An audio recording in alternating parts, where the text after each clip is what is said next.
కేంద్ర ప్రభుత్వం పద్మ పురస్కారాలు ప్రకటించింది. అంటే 139 మందికి పద్మ పురస్కారాలు ప్రకటిస్తే అందులో 7 పద్మ పురస్కారాలు, పద్మ విభూషణ్ అవార్డు డాక్టర్ నాగేశ్వర్ రెడ్డికి, పద్మ భూషణ్ అవార్డుని అక్కడ నందమూరి బాలకృష్ణకు, తర్వాత పద్మశ్రీ అవార్డును ఇక్కడ మందకృష్ణ మాదిగకు, తర్వాత మాడుగుల నాగపరి శర్మకు, ఈ 5 అవార్డులను అక్కడ ఆంధ్రప్రదేశ్కి ఇవ్వగా తెలంగాణకు 2 మాత్రమే ఇచ్చిందనేటువంటి ఆరోపణలు కూడా ఉన్నాయి. మొత్తం మీద పద్మ పురస్కారాలు కూడా ప్రకటించింది కేంద్ర ప్రభుత్వం. ఇంకా చాలా విషయాలను మనం మాట్లాడుకుందాం.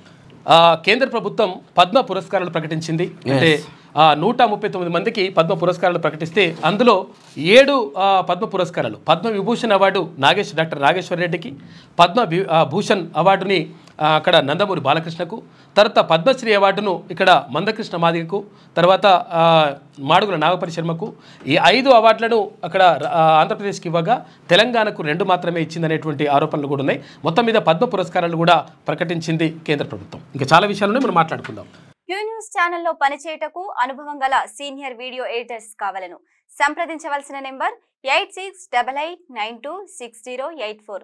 qnewsads@gmail.com ను సంప్రదించండి. లైక్ చేయండి.